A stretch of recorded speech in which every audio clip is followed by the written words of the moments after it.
Et ce thème est très important. Terminer la course avec joie. Terminer la course avec joie.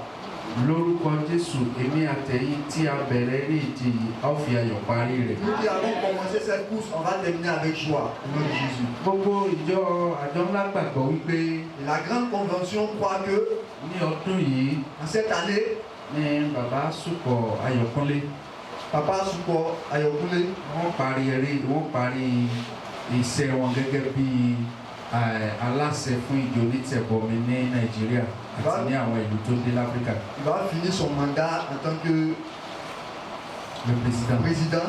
So, orí ọ̀rọ̀ tá a wá mú fún parí iṣẹ́ ìránṣẹ́ wọn nìyẹn. Et voici le thème pour la fin de son ministère. Bẹ́ẹ̀ náà ó sì bá gbogbo wa náà wí. Et ce thème-là parle à chacun de nous. Ìpèníjà ni fún wa. C'est un appel pour nous. Mo fi Ọlọ́run bẹ̀ wá. Je vous en supplie au nom du Seigneur. Ọjọ́ kan náà ni yóò parí. Il y a un jour que cela va prendre fin. Kí ni mo pè é? Ẹ jẹ́ ká gbàdúrà. On va prier.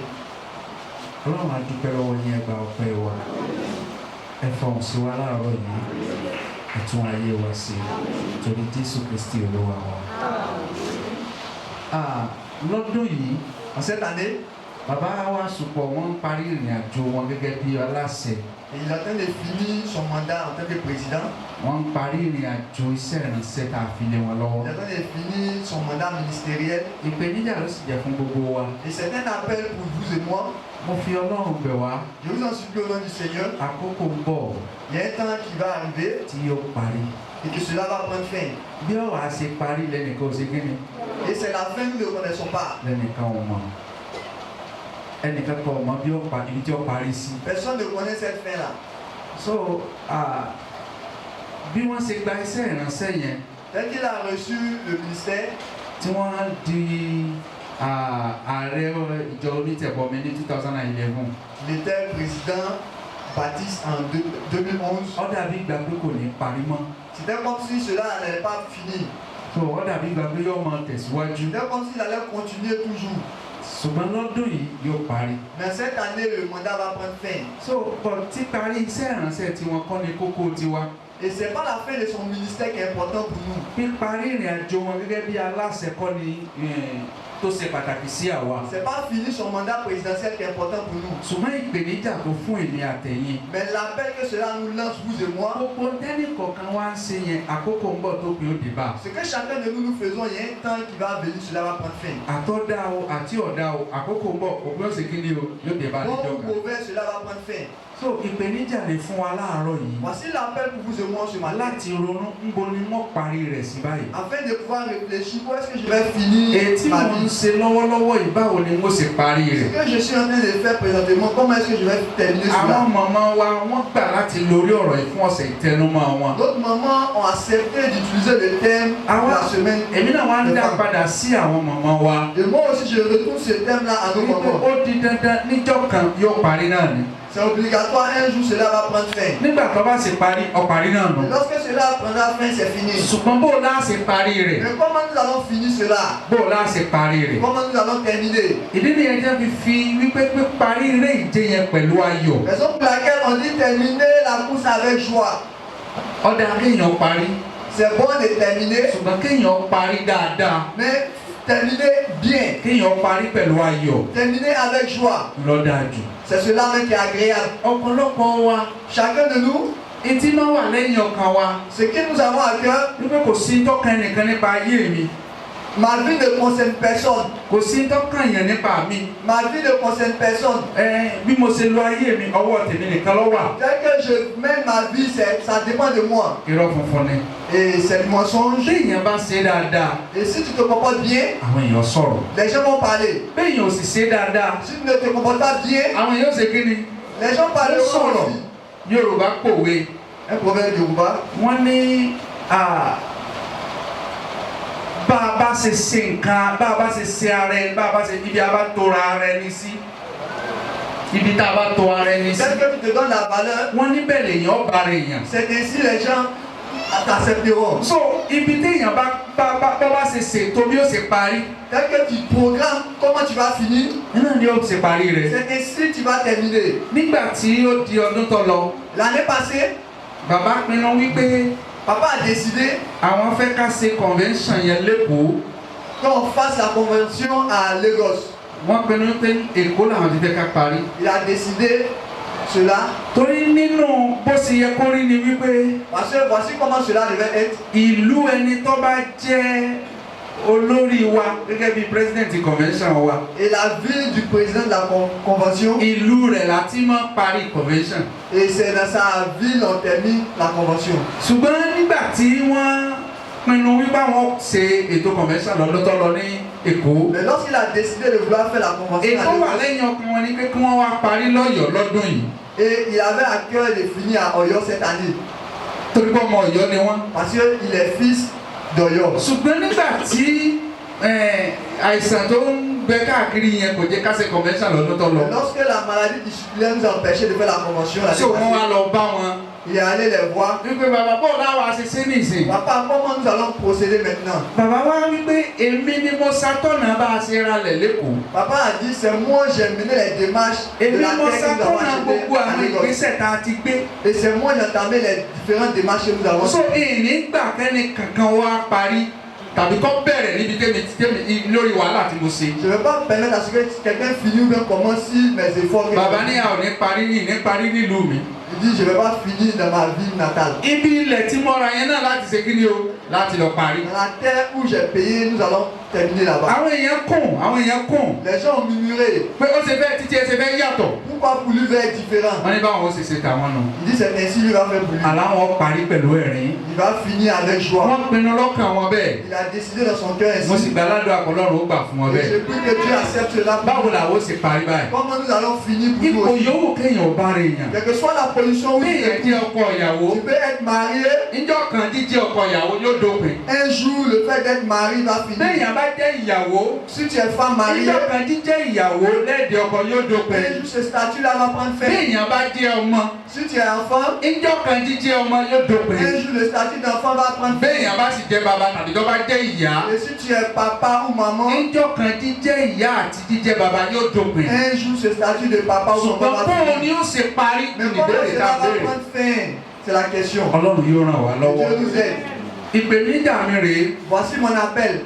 ẹ jẹ́ ká gbà wípé ìrìn àjò wa nínú ayé On doit savoir que notre parcours dans le monde, iṣẹ́ ìránṣẹ́ ni. c'est un ministère. eré ìje sì ni pẹ̀lú. C'est une course également. iṣẹ́ ìránṣẹ́ ni. C'est un ministère. kìí ṣe pásítọ̀ nìkan ni ìránṣẹ́ Ọlọ́run. C'est pas pasteur simplement qui est serviteur de gbogbo àwọn Dieu. tá a jókòó ìpátá lọ́lọ́run gbé iṣẹ́ kàtó kan lé lọ́wọ́. Nous tous, Dieu nous a donné une mission gbogbo particulière. apáta náà lọ́lọ́run ó sì béèrè bó o la ṣe ṣe iṣẹ́ yẹn. Et Dieu va nous demander comment nous avons accompli cette ìyẹn nígbà mission-là. tá a bá parí iṣẹ́. Et c'est là lorsque nous avons ìdí terminé nìyẹn tó fi yẹ le... kẹ́ni kọ̀ọ̀kan wọ́n ronú bó o lòun ṣe ń ṣiṣẹ́ ní ìsìn. Chacun doit penser, réfléchir comment il travaille maintenant. nítorí pé iṣẹ́ tó ń ṣe Parce que le travail qu'il effectue maintenant, iṣẹ́ ìránṣẹ́ ni. c'est un ministère. eré ìje sì ni C'est pẹ̀lú. une course également. Ọlọ́run yóò ràn wá lọ́wọ́ á parí Et dáadáa. Dieu nous aide, nous allons bien finir. bá a fẹ́ bá a sì kọ àwọn kan sì ń wò wá. Quand on veut ou pas, les gens nous regardent.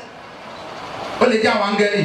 Ça peut être les anges, ó lè jẹ́ àwọn ẹ̀mí òkùnkùn. ça peut être les agents du ténèbre, ó lè jẹ́ èṣù. ça peut être Satan, ó lè jẹ́ àwọn èèyàn. ça peut être les bá hommes. a fẹ́ bá a kọ àwọn kan ń wò wá. On veut ou pas, certaines personnes nous regardent. eré ìje tá à ń sá ní ìsìn kan ni kókó lójú Et c'est wọn. pas la course de maintenant qui est ibi importante. tá a parí rẹ̀ sí ló ń jẹ wọ́n lógún. C'est où nous allons terminer qui les importe. bẹ́ẹ̀ yẹn bá jẹ́ pásítọ̀. Si tu es pasteur, tó bá jẹ́ wòlíì. si tu es prophète, kó ní gbogbo iye ayé yìí. si tu as tous les honneurs de ce monde, iṣẹ́ tí ń ṣe ní ìsìn kan ni kókó. c'est pas l'œuvre qu'il est en train de faire ibi présentement tí qui est ó important. parí iṣẹ́ yẹn sí òun ni C'est kókó. où il va terminer le báwo travail ló qui sì est ṣe important. parí iṣẹ́ Et yẹn. comment il va finir le tí travail. gbogbo wa bá gbà wípé ìránṣẹ́ Ọlọ́run ni Si wá. nous acceptons que nous sommes serviteurs de Dieu, bí a sì gbà wípé eré ìje là ń sá. si nous savons que c'est une course que nous sommes en train de faire, mo gbàgbọ́ wípé a ó ṣiṣẹ́ yẹn dára jù je báyẹn lọ. crois que nous allons bien travailler. torí pé kò sẹ́ni tí sáré ìje Personne ne fait une course tí ọmọ wo àwọn èèyàn. et regarder les autres. torí ìwé ọgbà gbóhùn ni wọ́n ń wò. Parce qu'il croira que les gens lui regardent. kò sẹ́ni tí ń ṣiṣẹ́ ìránṣẹ́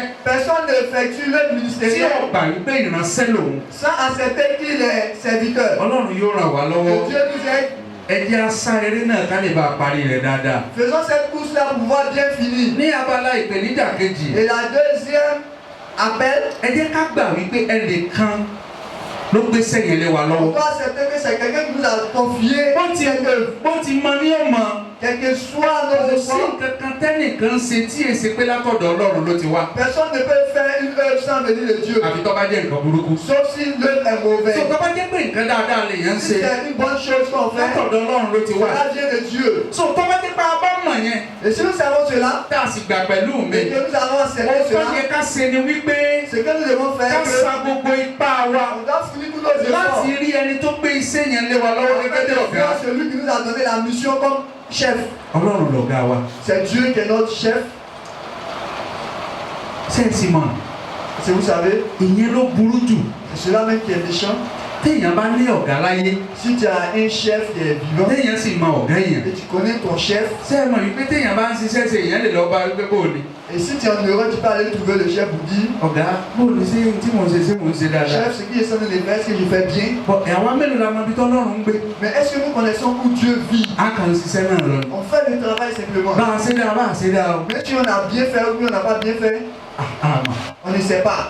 Nàìjíríà tí mo lọ yìí. Et au Nigeria où je suis parti, Wọ́n mú récemment, wòlíì kan. ils ont attrapé un prophète. Ẹ̀rín ṣe pa mí gbà tí ń sọ̀rọ̀. Et moi, ça me faisait rire lorsqu'il parlait. So wòlíì yẹn ó lo àwọn èèyàn láti fi ṣògùn. Il utilisait les gens pour des rituels. So wọ́n mú wọ́n bá orí èèyàn wọ́n bá ẹran ara èèyàn nílé rẹ̀. Ils l'ont pris, ils ont voulu les têtes, So ńgbà tí les wọ́n chairs mú humaines. ọ wá ní kí ni tóun ṣe tó burú. Lorsqu'ils l'ont pris, il dit qu'est-ce qu'il a Ntí Ọlọ́run fait? náà lòun ṣe. Que c'est l'œuvre que Dieu l'a envoyé qu'il a donné faire.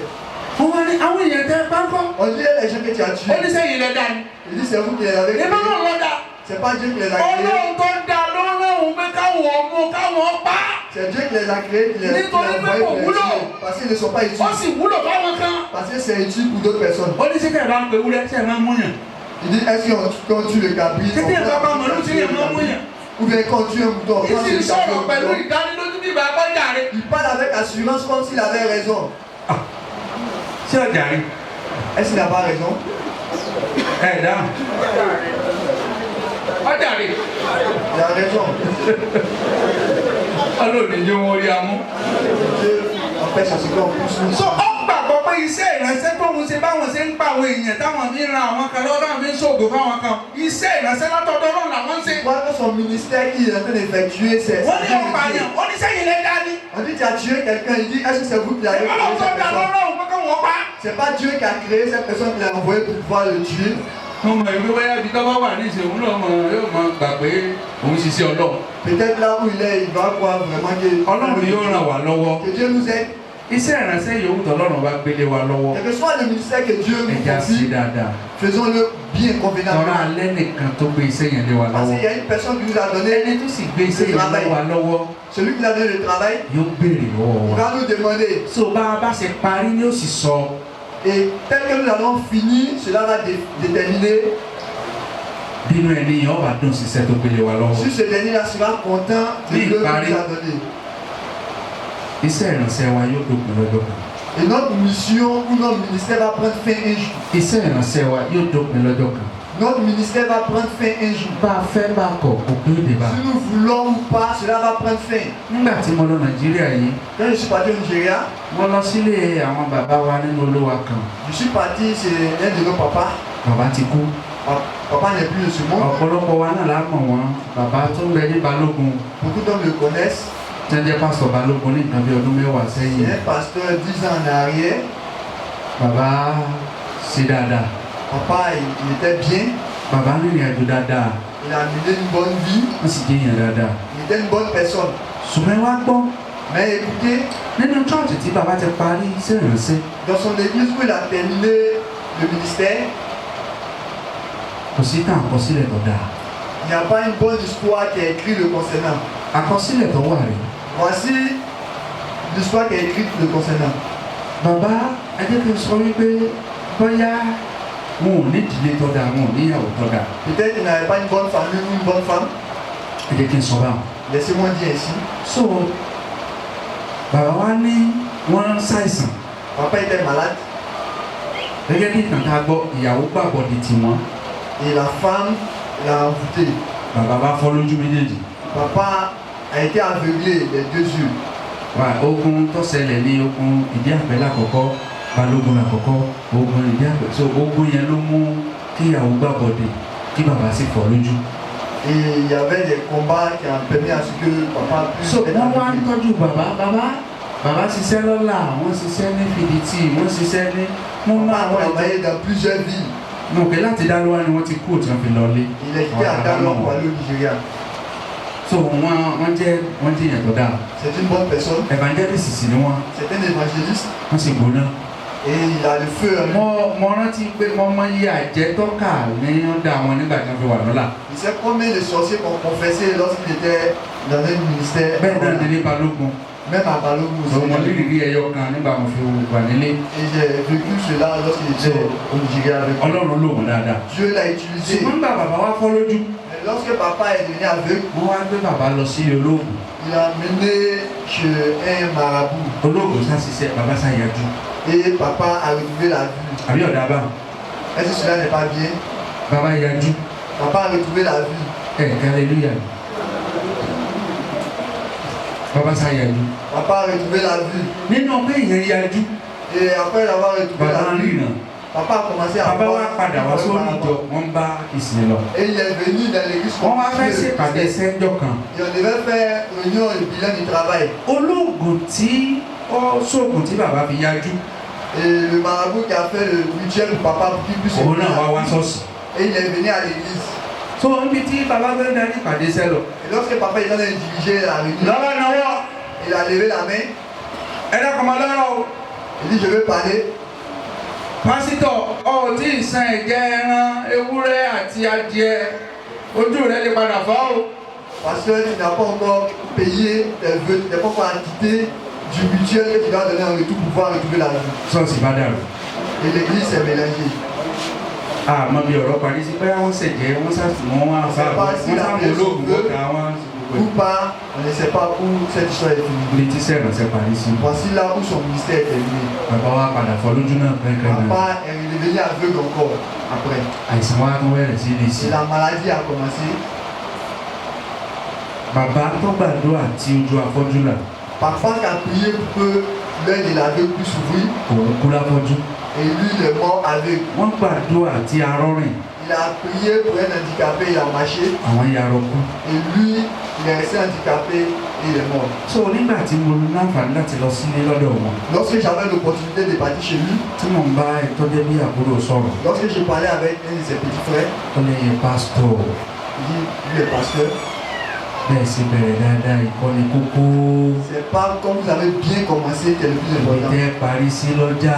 C'est où vous allez terminer votre vie. Níbi tí bọ̀dá parí sí báyìí. Regardez où mon frère a terminé sa vie. Ìpèníjà ló jẹ́ fún gbogbo wa. C'est un appel pour vous et moi. Ọ̀dà kéèyàn ọmọ ṣe pépé ní ìsìn. Il est bien de pouvoir bien faire les choses Ẹgbẹ́ bí présentement. sọ tọ̀rọ̀ fún wa láàárọ̀. Je vais vous dire la vérité ce matin. Ẹni tí ó sọ ara kú bẹnu ṣọ́ọ̀ṣì. Celui qui va déféquer jusqu'à la mort est dans l'église. Ẹni tí ó yàrá kú bẹnu ṣọ́ọ̀ṣì. Celui qui sera handicapé jusqu'à mourir est Ẹni dans tí ó fọ́ l'église. lójú kú bẹnu ṣọ́ọ̀ṣì. Celui qui sera aveugle pour mourir est Ẹni dans l'église. kankan ò sì mọ̀ àbá mọ̀. Personne ne sait, nous ne savons pas cela. Àmọ́ o. Nous ne savons pas cela. Ọlọ́run jẹ́ ara ẹni gbé wa. Que Dieu permette à ce que les gens puissent nous soutenir, Sàmí. nous porter. Ọlọ́run jẹ́ ara ẹni gbé wa. Que Dieu permette à ce que les gens puissent nous Ṣé ibi porter. téèyàn bá rẹ̀ lè gbé? Si tu as quelqu'un pour pouvoir te porter, Wọ́n lè mọ̀ màá tó mọ̀ dé ikú. on peut ne pas savoir ce qu'il a eu jusqu'à la mort.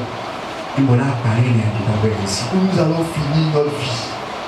Níbo náà parí ìrìn àjò tá bẹ̀rẹ̀ sí? Où nous allons finir le parcours. Mo Nous ń allons sọ fún commencer. ọkùnrin kan lánàá ní Sábò. Je disais à un monsieur hier à Samo, Wọ́n ní lọ́wọ́ ẹ̀ kéèyàn máa ṣe nǹkan kan kéèyàn máa ṣe nǹkan kan kéèyàn bá tọ́mọ kéèyàn tọ́mọ dáadáa kéèyàn tọ́mọ.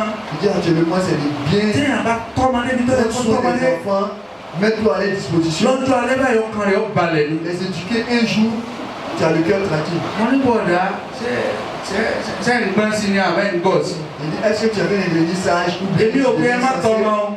Il n'est pas dit ne t'occupe pas de ton Ń lọ enfant. dá aláyé yìí tó ní pé kéèyàn tọ́mọ. C'est une bonne chose de s'occuper de son enfant, de l'instruire. Kéèyàn ṣètò téèyàn jẹ lálẹ́. Mais on doit faire un plan pour notre avenir, c'est le plus important aussi.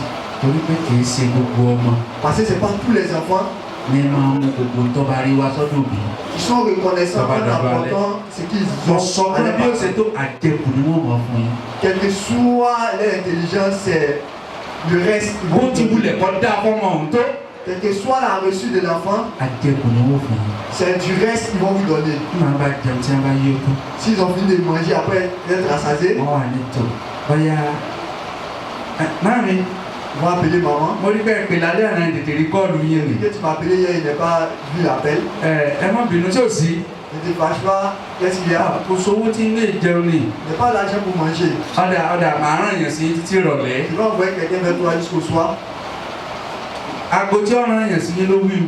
Et c'est à l'heure qu'il va envoyer une personne ní inactive. tí ó sì fi ránṣẹ́ ntọ́ bá wà lọ́wọ́ ẹ̀ ni. Et ce qu'il va envoyer, c'est ce qu'il a sur lui. ẹnìkan ni àkọ́lọ́ fún wa lọ́mọ aláàánú. èyí ò tọ́ bá fún wa. Que Dieu nous donne un enfant qui a compassion. tọ́ba wá C'est si fẹ́ ní Dieu tí nous ò donne. láàánú tọ́ba fi tì lẹ́gbẹ̀ẹ́ kí ló fẹ́ sọ. Ainsi te donne celui-même qui n'avait pas pitié.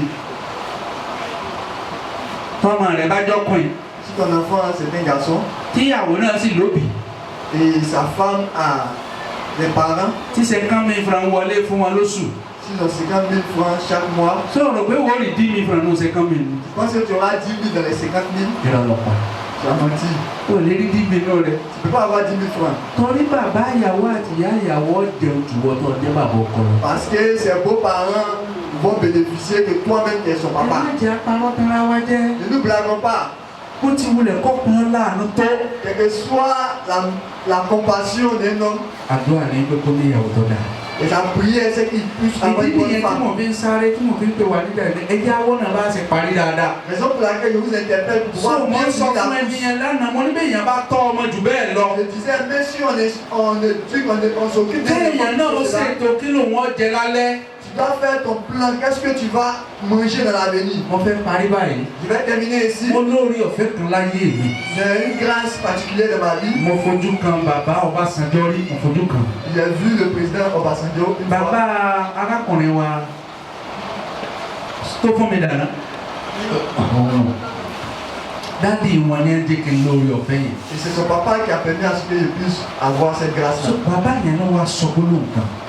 Et ce papa a dit un mot. bàbá Ọbásanjọ́ ló sọ gbólóhùn kan. C'est le président Obasanjo qui a ó dit ce ní mot. àsìgbàdúrà gbáà ní tọ́lọ́ǹdé ń jẹ wọn mọ́. Il dit c'est une mauvaise prière.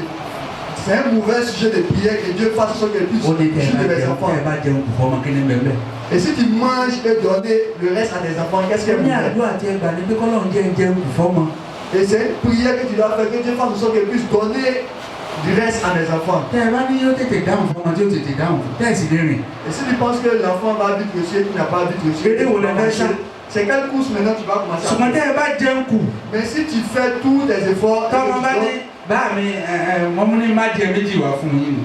et l'enfant dit papa il va t'envoyer 2 poulets. ẹ fi kún ètí bẹ̀rẹ̀ kùlé.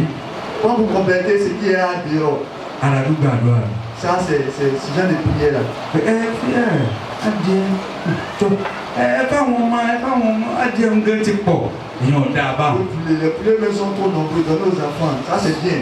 ṣùgbọ́n kọ́dún ọkọ̀lá pé ní à. Mais à la veille de la múra fête, iná ọdún ọkọ̀lá. il t'appelle, nous sommes à la múra veille de iná la fête. sọmọ gidi sì ní ọbẹ̀ tó o sì mọ̀ pé mi náà máa ń sọdún lọ́la. Est-ce que tu es un bon enfant? Puisque tu sais que moi aussi je fête. máa mi ẹ ṣe pẹ̀lẹ́pẹ̀lẹ́. On va doucement. ní ẹnu fẹ́ máa fẹ́ lulẹ̀. C'est pas que le pays est dur. àwọn ọmọ lèmi náà ń bí yìí. Moi aussi j'ai vu les enfants au monde. ṣé ìnira sọ fún wọn kó ìnira sọ ọdún wọn ní wọ́n sọ. Je vais acheter des vêtements pour eux. ẹ dákun ẹ ṣe pẹ̀lẹ́pẹ̀lẹ́ o ẹ ṣe pẹ̀lẹ́pẹ̀lẹ́ o. Allons doucement maman.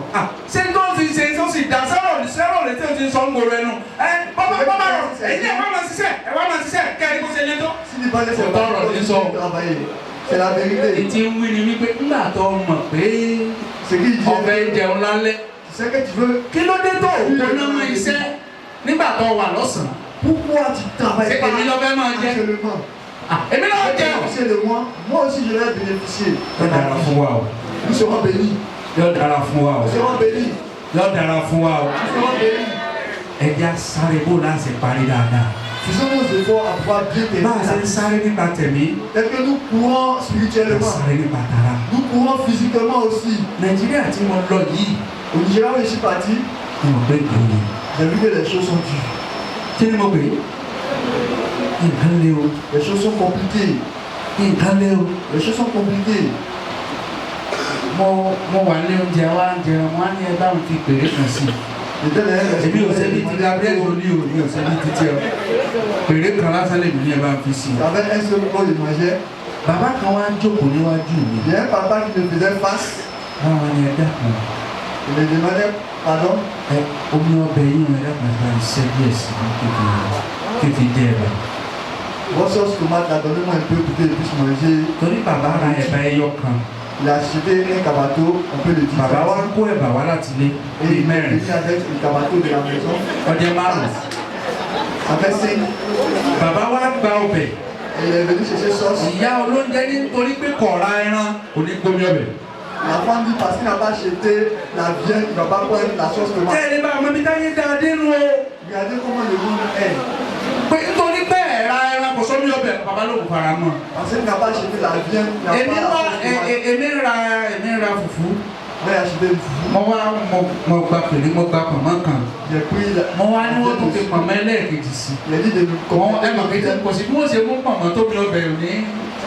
Même si on prend le clos, Bàbá wọn á ní la ẹja sauce, elle est là un peu. Il a demandé un peu de sauce tomate. Wọ́n yà gbé ọbẹ̀ tèmi fún wọn. Je lui ai donné ma Wọ́n á sauce. gba ọbẹ̀ tiwọn. J'ai pris sa sauce. Bàbá wọn ní ọmọ mi. Papa a dit mon Kì í ṣe enfant. ẹjọ́ ìjọ lóúnjẹ. Elle n'a pas tort. La femme qui va la nourriture. Ayé ló ti dojú rù.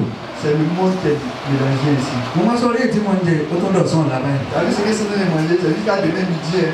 Ọlọ́run dákun kó bá a táyé sí. Que Dieu arrange ce monde-là pour nous. Bàbá mi èmi náà lọ́mọ mẹ́ta lábí jẹun. J'ai 3 enfants à Abidjan. Ọlọ́mọ mẹ́ta lábí jẹun. J'ai 3 enfants à Abidjan. Ṣùgbọ́n kò tí nǹkan ò tí ì san ti dáadáa fún wọn. Mais les choses ne vont pas bien. Àdúrà ni tí mò ń gbà lọ́dọ̀ Mùsùlùmí ni. Àdúrà tí mò ń gbà ni wípé kí Ọlọ́run kí ànábì kọ́ dákun kó síjú àánú wọn máa kó wà wọn máa mú. Je prie que Dieu ait compassion de ses enfants. Mo máa ń rò pé lọ́mọ mẹ́ta lábí jẹun. Les 3 enfants à Abidjan. Ní kó ẹ̀bà mẹ́rin kó láti lé. Ils transportent la nourriture Nítorí à la pé kò maison. sí ọbẹ̀. Parce qu'il n'y a pas de sauce. Ọwọ́ wa ra ẹ̀bà 10 naira. Et il est venu payer Yóò wá fi ọbẹ̀ un yẹn wá cabato de fi 6 sọ̀rọ̀. naira. Ìyá parí dáadáa. Finissons bien. Ìyá ronú dáadáa, ká ronú ní ìsìn. Réfléchissons Ṣé maintenant. gbogbo jayéjayé tá à ń ṣeun? Toute la belle vie que nous faisons, Òwe ó dé bá níjọ́ kan. ça va prendre fin un jour. Jẹ́ kí n parí báyìí. Laissez-moi Ọmọ wa voir ló ici. bínú. Et moi, ne vous fâchez pas. Mo gbé màmá mi, mo gbé wọn jáde nínú ilé, mo á fẹ́ gbé wọn síta. Je vais sortir ma maman. Je vais la. Mo á sọ fún wọn pé mo ní ìyá. Ó yẹ kẹ́ ẹ wọṣọ tó dáa ọ̀tọ̀ láwọn èèyàn máa ń kọjá wọn máa rí yín. Il dit tu dois porter de beaux vêtements parce que les gens passeront. Wọ́n ní Ils aṣọ. regarderont. Mo á tún kiri aṣọ wọn, gbogbo àwọn aṣọ àwọn léèsì. J'ai déballé sa garde-robe. J'ai commencé à voir les dentelles. Wọ́n ní kí n wọ ètí àwọn ètí bíi rọ́ọ̀bù. Wọ́n ló wọ̀n kí n mú. Mo ní àìwọ́sọ tó dá wọ́n ní fún kíni. Wọ́n ní tọ́ ọba ti ń lọ tọ́ ọba ti ráwọn tí ń lo àwọn aṣọ ìdáàbò pé wọ́n ní wọ́n wá orí ìbànújẹ́ ní jẹ́ fún mi. Il dit si tu vas, si tu as des personnes qui peuvent Kò sí wọ̀, porter, donne-les. kò sí wọ̀. Il ne peut plus porter ses vêtements. Gbogbo aṣọ tí a rà fún wọn. Tous les vêtements qu'on avait achetés pour elle, Táwa rò pé wọ́n mọ̀ fi ṣe yéye. on pensait qu'elle allait faire le malin. Ilẹ̀ ti ṣú. Vraiment, c'est trop tard. Torí màmá ti kọjá sàn. Elle a déjà dépassé 100 ans. Tí o màmá ò rí mi dáadáa gan mọ́. Elle ne voit même pas bien actuellement. Láti wọ̀ kan fún mi. Porte-moi un vêtement. Mo wá gbé wọn. Il est prise. Wọ́n gbé wọn lọ síta. On partait dehors. Wọ́n wá ń rẹ́rìn. Elle riait. Wọ́n ní nígbà kan Elle dit à un moment, Matthew ní ni mo gbé wọn. c'est moi qui te soulevais. Je portais. Lónìí. Mais aujourd'hui, Wọ́n ló gbé mi. c'est toi qui me portes. Wọ́n á rántí o. Mais rappelle-toi, Wọ́n gbé wọn náà dọ̀kọ̀. un jour, ils vont te porter aussi. Orí mi wú mo sì gbọ́ mi lójú. Et j'ai commencé, j'ai été ému, j'ai commencé à pleurer. Ẹ̀jẹ̀ á parí dáadáa. Réfléchissons, terminons bien notre vie. Kéyìn mo fi ayọ̀ parí ilé ìje. Si tu finis la course avec joie, Ó sì dáadáa. cela est agréable. Àfẹ́ tí ọ̀bà fẹ́ darúgbó kú ló kù. Sauf si une personne Bẹ́ẹ̀ ni a máa ń fẹ́. et mourir. Bọ́ bá kọ̀. Tu veux ou Bọ́ pas, bá gbé yẹn dọ́kan. Wọ́n ṣe kí ni? un jour, Ẹ̀jẹ̀ á tu tẹ̀lé soulèves une wọn. personne, on va te soulever. Sọ fún Ọlọ́run pé Olúwa Dis au Seigneur, Seigneur, ìrìn àjò tí mò ń rìn yìí le parcours